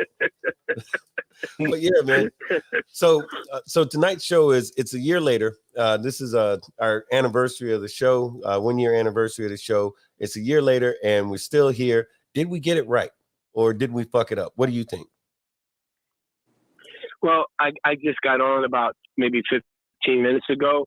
No, I don't mean have, this show. I mean over the past year. Oh yeah, I've seen a few episodes, you know, in the last year, not every week, you know. But again, what I've appreciated is just the realism, you know, the laid back kind of atmosphere that you bring, but you bring some knowledge, you bring a little tidbits here and there for people to think about, and it creates a forum for us to, you know, kind of tap into, you know, because around this time is when I start to check out to get ready for tomorrow, you know. So I'll catch about, you know, a half hour, 20 minutes or so here and there. But what I've noticed is that vibe that's put out there, you know, it's laid back, but yet at the same time, you know, it's real. And it has to be because that's what we do. Right on. Right on. Man, hey. So it can only get better. Man, hey, we appreciate hearing that, man. The good feedback is what it's all about. I really believe that. And look, so you, man, and we're really excited about you being a part of this movie project and a lot of other things. And matter of fact, while you're on the phone with us, while you're on the line here, I wanted to also mention one of the biggest changes and upgrades, if you will, over the past year that I think has really added so much and improved the trajectory. I won't say change per se, but definitely improved the trajectory of this show was the addition of my man, 100 grand motherfucking Archbishop right here. Archbishop, let me tell you, and I mean that on the real, you know, and it's not like, you know, the idea of the show was not a fucked up idea. It came from doing the, you know, the round table and the magazines, all this other shit. But I'm telling you, when you came on a guest spot, that shit was like magic. And what I mean by that is this, is that I remember that shit like it was yesterday. You was in your car and we was just chopping it up and people was really plugged in. People was, you know, and I was doing like we do, you know, back and forth and everything like that. And people was plugged in. They was like, yo, and I heard again and again and again, yo, there's some chemistry there, this, that, another thing. And when you asked this or when he asked that, and when he said this and when you said that, I was like, damn, you know, that's different. Because I mean, it'd have been other folks on the show, but yeah, man, I think we got the special sauce or whatever the fuck, right? Yeah, that's the whole thing is chemistry. You got to have it. Yeah, and you gotta have it. That's why I was in awe. I was in awe when I was, you know, on that side of town, and when I saw him, I'm like, oh wow, that's AV right there. You know, I was awestruck. You know, he gets that a lot. And he gets that a lot. You know, but I know what that's like because again, it's not because you're on some kind of venue. It's like you pick up the vibe and the energy and the knowledge from someone, and I respect that. Yeah. So when I meet people like that in person, I'm like, wow, it's an honor. To me, it's an honor. I'm grateful. Yeah. And, you know, it's funny. We talk about you like that. Like when we were talking to the movie people about you being the fight scene choreographer, it was weird because the first question you asked was, well, why didn't you bring this up much earlier when we were first talking about it? And the honest to God's answer was, because I know this motherfucker. He's like, when I look at you or we're hanging out, we're at the clubhouse and bullshitting around and riding motorcycles and doing that shit, I'm not thinking about all the people that you can beat up. I'm thinking about, damn, let's hurry up. It's hot. Let's go hit the clubhouse so we can get some beers. You know, my head is like there. Cool up. And I forget periodically that, you know, that my dude right here just so happens to be, you know, all of that. You know what I'm saying? It's like, yeah. I imagine it's the same way. Like if you have a very famous celebrity in your family, you don't really think about them as a famous celebrity. You just think about, oh, that's my cousin. That's my family. Yeah, that's my family. Right. And I happen in my family, I happen to be that celebrity. Right. You know, because of who I've trained celebs and you know, sport athletes and you know, just people in that venue, you know, on that platform, and then the things that I've been able to accomplish. So they look at me as that celeb, but I'm like, no, I'm just family. Right. I'm just me. And see, I know, like with your brother, you know, with your brother that time, there was a thing we had to talk about. Your brother called me and was like, hey, man, will you go see that dude and tell him such and such and such and such and blah, blah, blah. Mm-hmm. I'm like, yep, okay. He wasn't talking like, oh, damn, that's my brother and my brother's a superstar. No, that was that's my brother, and go tell my brother I said such and such and such. Yeah, and I'm like, okay, exactly. motherfucker, go such and such and such. And it never occurred to me, and never occurred to him that we was talking about it, you know, we're talking to you, but you're a legit badass in your own, like legitimately, in not just your own right, but in the world, right? That's a very cool thing. Right. Now, Archbishop did say very clearly before the show started that he is in fact gonna fuck you up if you show up on Friday. He said, because he said something about you owe him $1.75 from last month, and he don't play about his money. I'll give him $2 to just Just slow to the walk roll away. down. Just to walk away. Yeah, I'll just here's $2. But when he turns around and goes, hey, watch out. Because you know, because he ran out of his Zoloft is gonna run out on Wednesday. So Yeah, I'm just saying, I want everybody to Zoloft day. See them, you know what I mean? Until then, no, I ain't want that dude. I want everybody to be You know safe. what, That's though? what I'm saying. The funny thing though is that like you had sent me all those videos of Vintage, and I didn't know who he was at that point. So I'm sitting there watching the videos, and I'm like, okay, why am I watching these videos? Mm-hmm. And then I'm sitting in the clubhouse one day, and he walked in, and I'm like, yo, is that the like, yeah, I'm like, huh, ain't that some shit? So we still didn't get to talk. Me and him actually got to talk, I think it was like a couple months ago. And we sit to talk for a little bit, and I'm like, and that's why I said what I said. I'm like, man, he awful fucking calm, man. He's like really fucking calm. I like that about him, because I know that he was sitting there thinking the same shit I be thinking sometimes. Like, man, like I gotta be calm, but I know I can fuck your ass up anytime I want to. But he just like Steven Seagal fucking calm though, man. It was like, right. I wanted to know, like, shit, is he taking Zoloft too? Shit, because how many milligrams? Yeah, how many milligrams you on, Vintage? Like Mr. Miyagi. It's 200. And what does it take?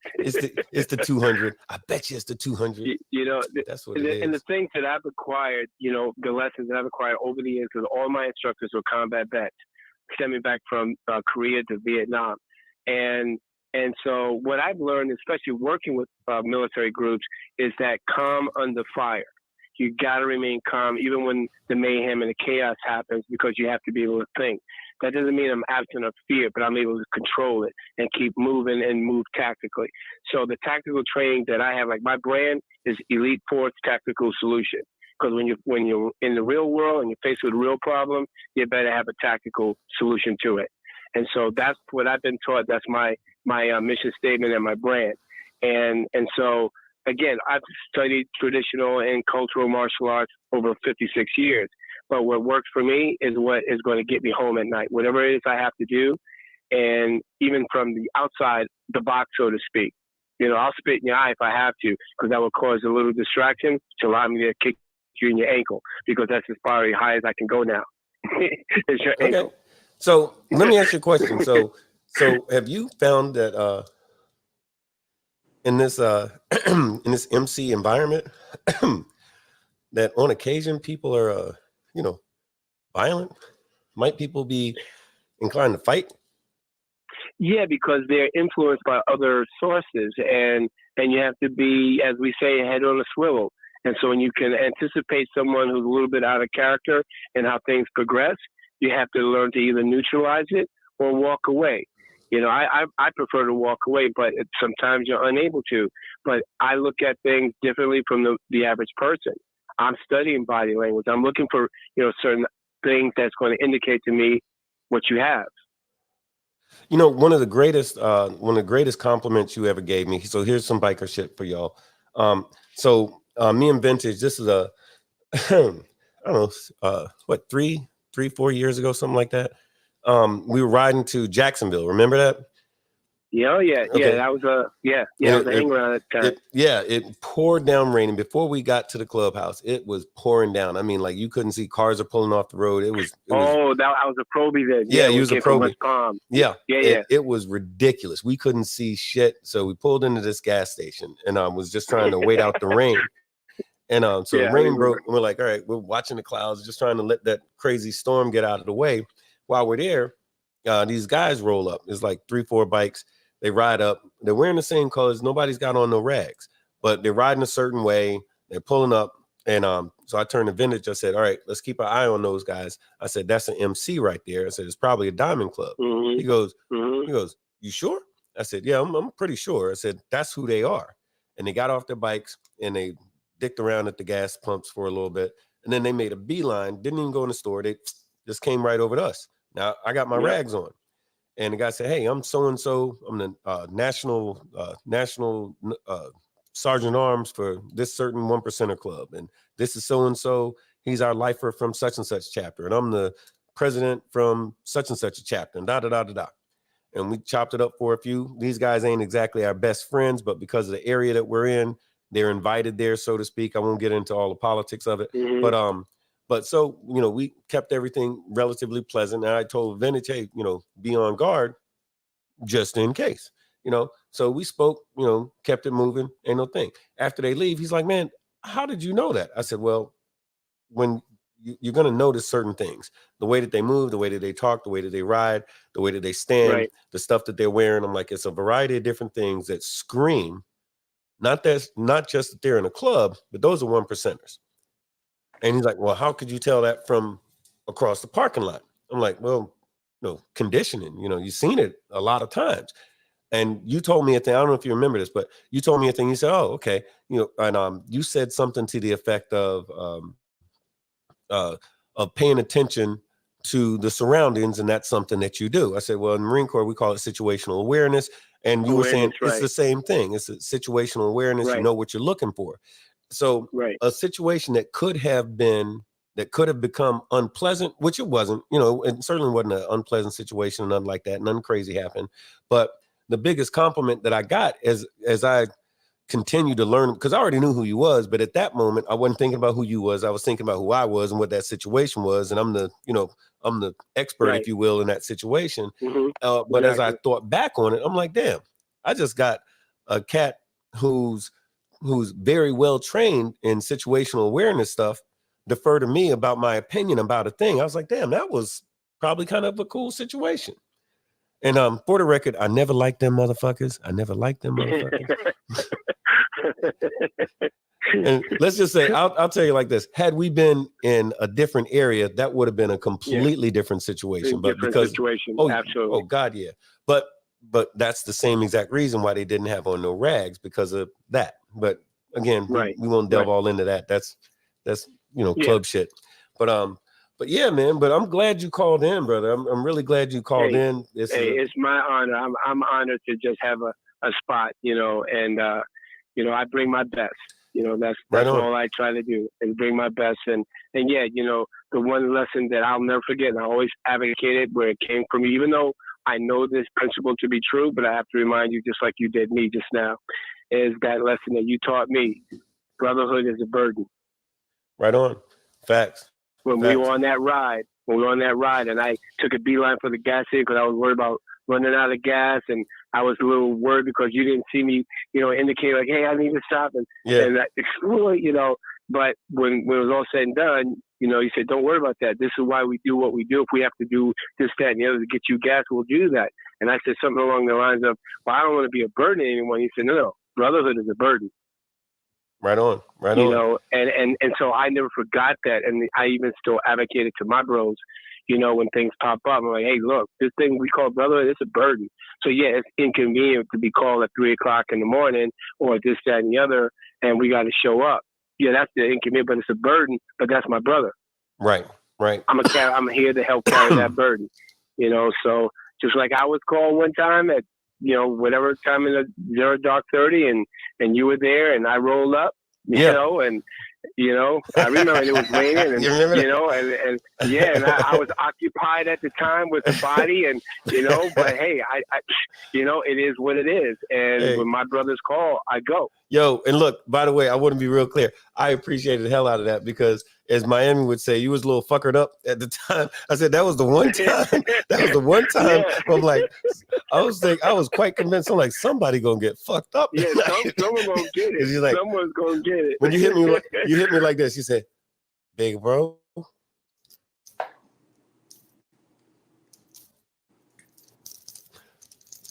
I'm here too. I'm here too. Where the motherfuckers Right. at? I was like, oh Lord, Yeah. like somebody gonna get hurt. I'm like, where they at? I'm like, whoa, calm down. Nah, fuck that. No. Fuck that. I'm like, oh Lord. Hey, sometimes that savage comes out, but it's all good. But I keep it under control. Oh, yeah, you but do. It's all good. But hey, in all these it's my years, I swear, pleasure. that was the only one time. Yeah. Hey, I'm entitled to one. Yes, sir. I'm entitled to one. I get my one ticket. That's all it is. But hey, I'll see you brothers Friday. And in the meantime, keep your head on the swivel. I'll see you on the slab. Right on. Take care, brother. It's good to hear from you. All right. Peace. Yeah, that was a fun night. We're going to talk about that. I'm going to give you the whole play-by-play later because, got to change the name to protect the innocence and all like that. Mm-hmm. But yeah, shit, I think I remember you telling me this, though. oh, God. Yeah, that was a crazy night. It was a few of us that was out there. But, boy, when I tell you the temperature changed when that motherfucker showed up because he was like, it's 3 o'clock in the morning. I didn't come over here not to beat somebody up. I'm like, oh, shit. This dude. But what I was saying before we got into all of that, for real though, one of the best, I think the most important improvement upgrade to this show is sitting right there, Archbishop. I mean that sincerely, brother, because this thing, this train is still rolling, man, and you're clearly a huge, most important factor to this whole thing. You bring ideas and people and all this kind of stuff to the show. So I personally appreciate it, and I know the folks out there do too. I'm gonna hit that button one more time because it's appropriate. Yeah, I appreciate it. I remember like when we was I remember when you first called me about this because I had told you like a week prior. I'm like, hey, you want to guest on the show? Let me know. I'll do a show with you. Like, yeah. And then you called like on a Sunday at like 6:30 and was like, yo, man, you remember when you said you want to do a show? Like, right. Well, you want to do one? I'm like, yeah. When you want to do it? Let's say now. That good enough for you? Like, damn, I'm in the truck. Oh, it don't matter. Like I said, I did it. I mean, and it was cool. And like I said, that wasn't, like at that point, that wasn't my thing. That was your thing, and I wanted to help you out as a bro. You know what I mean? And yeah. We would have many conversations about, you starting the show and whatnot, and and then when you asked me to come on as a co-host, I was like, well, I had to think about it for a minute, but I'm like, you know what? Let me try it. You know what I mean? I ain't never done that before. I mean, why the hell not? Let's do it. You know what I mean? Yeah. And I told you then, I said, I'm gonna let you know right now that when I start this, I'm gonna be 100 about everything. Yeah. I'm gonna be 100. Even when you at 50%, I will still be 100. Yeah. And dude, the thing is with you, and this is the thing. So let me just say it like I mean it. You ain't no scary motherfucker. Some people, the idea of doing a platform like this is actually terrifying to some folks. And I get it, because you're saying stuff and what if I say the wrong thing and all this other kind of shit. But the benefit of dealing with experts in a field is an expert doesn't have to take 6 months to study a thing before they go on and talk about it. You've forgotten more about this MC shit than most people will ever know. So this isn't like you're not a fish out of water. This shit here is all about what you understand, what you know, what you do, what you've been doing for a couple of decades, right? So this was a natural fit. This is like a Lego snapping in there for you, right?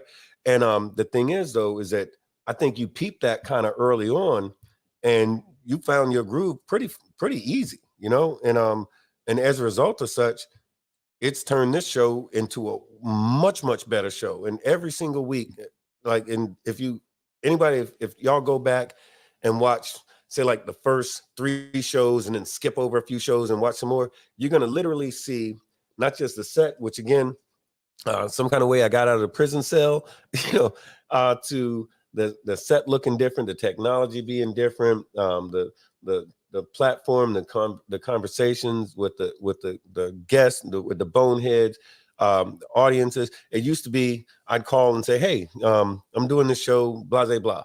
Now it's the exact opposite. We have folks calling us going, hey, you know what? I want to be on the show. I want to talk about this, that, and the other thing.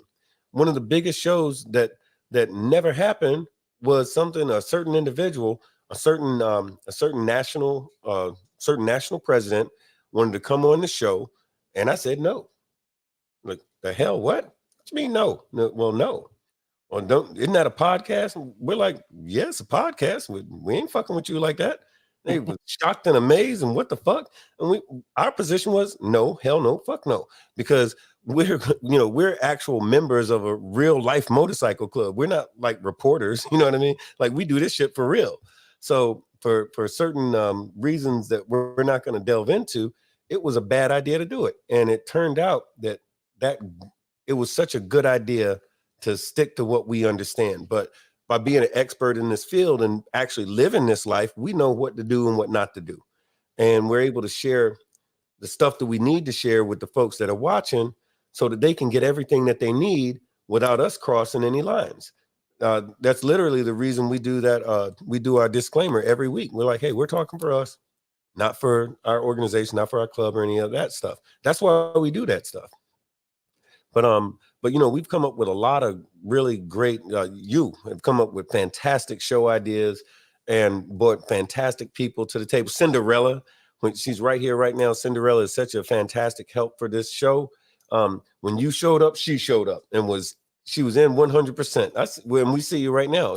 So all of that, man. I'm telling. And you know what? I'm gonna shut the fuck up because we had an hour and 42 minutes and we could do this shit all day. But I guess if we was at birthday, man, so I'm just letting you talk. It's your birthday. Yeah, man. Hey, look. So check this out. Let's talk about for just a couple of minutes anyway, where we're going from here. Like, what's the next year of the Big BoneYard going to look like? Like, what do you want to see happen with this show over the next year? I think over the next year with the stuff that's going on right now, I think we're going to be talking about more controversial things. It's going to be a lot of stuff that we're going to be coming up with that's going to open a lot of people's eyes about what's really going on around here. I mean, I think that's something that needs to be talked about. I think we need to I think we actually need to double down on some of this stuff. Yeah. Because you have so many things that's going on right now. I mean, and a lot of people don't really pay attention to it. But if you do your research and actually pay attention to a lot of the stuff that's going on, there's signs that's being thrown at you left and right. And if you don't catch that, then we're going to catch it and we're going to talk about it. You know what I mean? Because bottom line is that we want everybody that listens to this show to not only have the understanding that we do based on the stuff that's going on, but also if what we can do can keep someone safe, keep someone prepared, and to keep someone from not having to go through a trial or a tribulation or whatever, then that's what we're going to do. So I think this is going to be, we're going to have to double down on a couple of things, and we're going to continue to keep pushing it like we've been pushing it. Matter of fact, I think we should go harder than what we've been going through, and we need to bring up these subjects that's really gonna hit home to a lot of people. Yeah, and you know what? I agree with you 100%. Because I think, I know a lot of times we have. For those of y'all that don't know, we actually have discussions before we do these shows, and we're back and forth. One of the things that I was saying on the very first episode is we're not always going to agree on everything. I said there's going to be folks that are going to come on this show who don't agree with us about everything. It was like Hollywood has called in. We don't agree about everything. I mean, I'm speaking more of a political thing. But that, interestingly enough, it's not something that ever comes across on the show. You know what I mean? Not in a major sense. Like we didn't vote for the same guy, right? But that doesn't keep him from backing us up, and that damn sure don't keep us from backing him up. If he says, hey man, come and do my show, we coming, right? So that's one of the things that I mentioned on that original show. But so we have these conversations about what, if anything, we're going to talk about, and what, if anything, we're going to what projects we're going to get going, because there's still a movement that Archbishop put together about motorcycle clubs are not gangs. That's a movement. And one of the things that I was thinking is, over the next year, we're going to put some action behind that slogan. Right on. We're going to put some action behind that slogan, because there's a lot of folks out there who believe the same exact the same exact. They believe the ideology that we believe, and if we got enough folks together who can take some action here, there, or wherever, we can start seeing results. That's what the people are for, and that's what the boneheads are for. And look, we got big love for y'all. Y'all, man, look, if y'all can see what we can see, which is from day one till now, there's been tens of thousands, I think like over 70,000 people have come through the Big BoneYard. That's a lot of folks, for little old us, for the little shit that we're talking about, because that's a lot of folks. And people watch every single week. We'll do a show tonight, or like we'll have a show and there might be, 50, 100 people watching. And then the next day it'll be hundreds of people watching. And then a few weeks later, it's thousands of people watching. I'm like, wow, that's kind of cool. And it's just us, talking about this shit. But look, we love y'all. Y'all love us. Let's keep it going on. This big old fucking love fest. That sounds a little dirty when I say it like that, though, right? Wasn't it a movie like that? Anyway, but no, I tell y'all what, I guess we're gonna wrap it up and try to shut the fuck up for the night anyway. And we're gonna come back in a week. Thank y'all for everybody that showed me some love on the Cash App for my birthday. That's mad cool. I appreciate it, because now I'm gonna go out and get liquored up and get fucked up a little bit, because got some liquor money, so we're gonna go and do that. And for all of y'all that fuck with us, hey, we got big love for you. Archbishop, that's different. He don't like y'all because he said so the other day.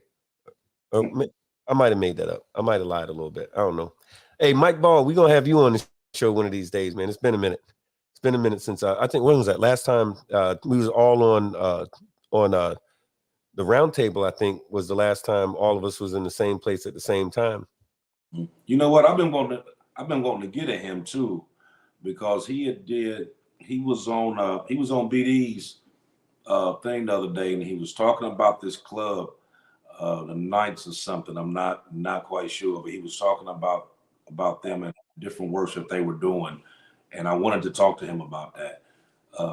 So since you on here and you hear me, then I'm gonna put my thing up here right quick. Hold on a second. Let me put my thing up here right quick. Yeah, hit me on one of them.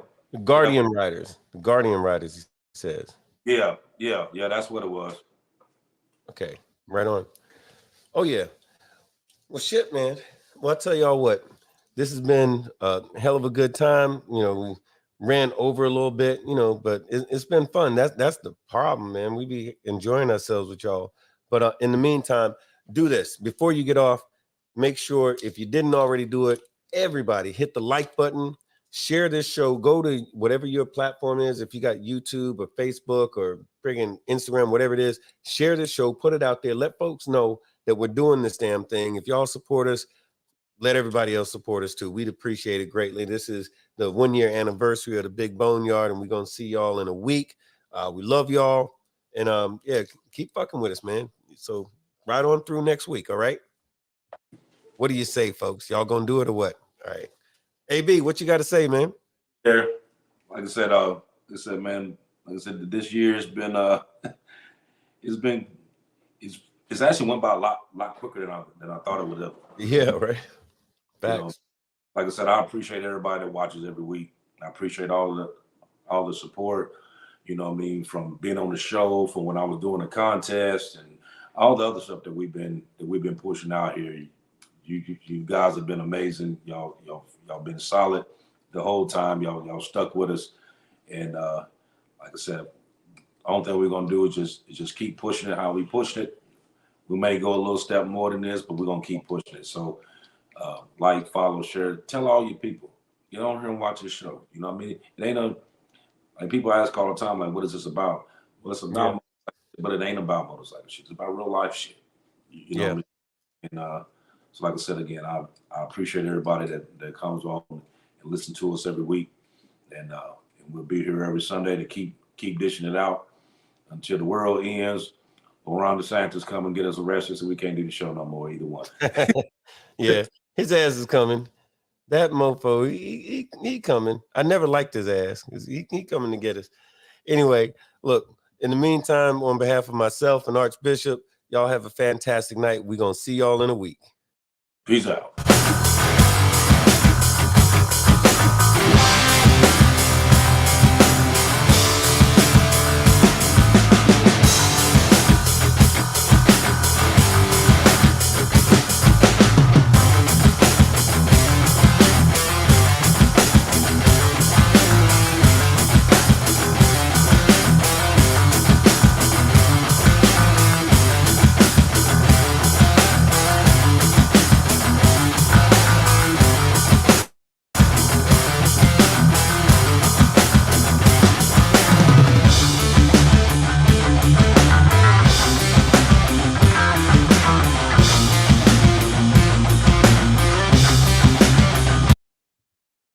Pursue a career in law because it gives me an opportunity to help people.